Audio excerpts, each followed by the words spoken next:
la raison pour laquelle Dieu nous a donné une âme, et c'est pour répondre à une nécessité de jouer l'interface entre le corps et l'esprit.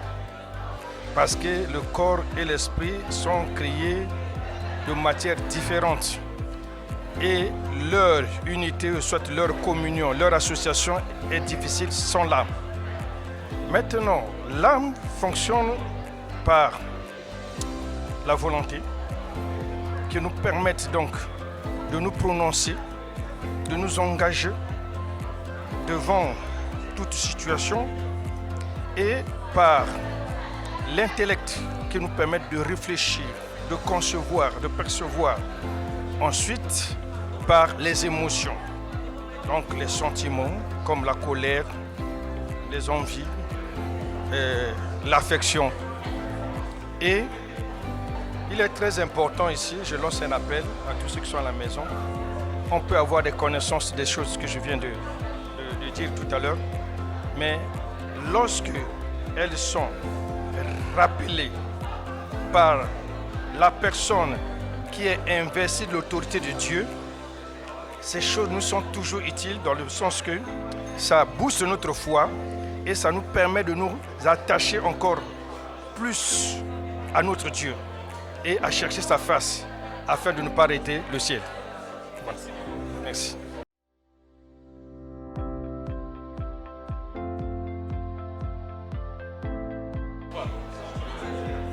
Donc à la question de savoir pourquoi est-ce que nous avons une âme, c'est simplement pour faire la jonction entre notre esprit et notre corps, puisque l'être humain est tripartite. Donc il est esprit. Les deux choses qui ont été créées en premier, c'est d'abord le corps, et ensuite Dieu a insufflé justement de son esprit, et l'homme est devenu une âme vivante. Et notre âme permet justement la jonction entre notre esprit et notre corps. Et comment est-ce qu'elle fonctionne? Alors notre âme, elle fonctionne avec certains éléments, certaines caractéristiques, telles que par exemple notre intellect. Nous avons également aussi nos émotions et nos pensées, et nous avons aussi une volonté. Donc ça nous permet de pouvoir justement interagir et puis avoir justement et poser des actions en fonction justement de ce que nous décidons et en fonction de ce que nous ressentons également. Et qu'est-ce que vous allez dire aux personnes qui sont encore à la maison qui hésitent encore de venir? Alors l'invitation que je lancerai aux personnes qui sont à la maison et qui hésitent de venir, ce serait vraiment de pouvoir se détacher de ce qu'ils font et prendre la décision de venir pour enfin écouter justement, à savoir comment tout leur être en entier fonctionne afin de pouvoir justement être plus efficace et être beaucoup plus spirituel et marcher conformément à la volonté de Dieu. Merci beaucoup. Merci à vous.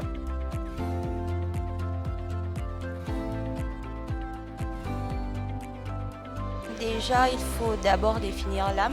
Moi, je la définis comme l'interface faite entre l'esprit et le corps de l'homme. Donc, elle est née de la fusion des deux. Et l'âme, en fait, c'est le siège de la personnalité et elle permet l'expression justement de cette dernière. Et comment est-ce qu'elle fonctionne? Elle est tripartite, en fait.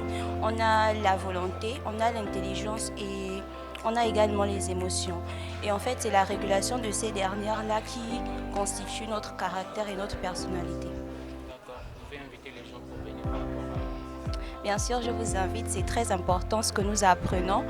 Ne restez pas chez vous. C'est très important de savoir comment est-ce que nos émotions peuvent nous guider en quelque sorte. C'est vraiment important de savoir que même l'intelligence et toutes ces choses-là peuvent parfois être en contradiction avec la foi. Donc venez nombreux et assistez à ce séminaire. Merci. Je vous en prie.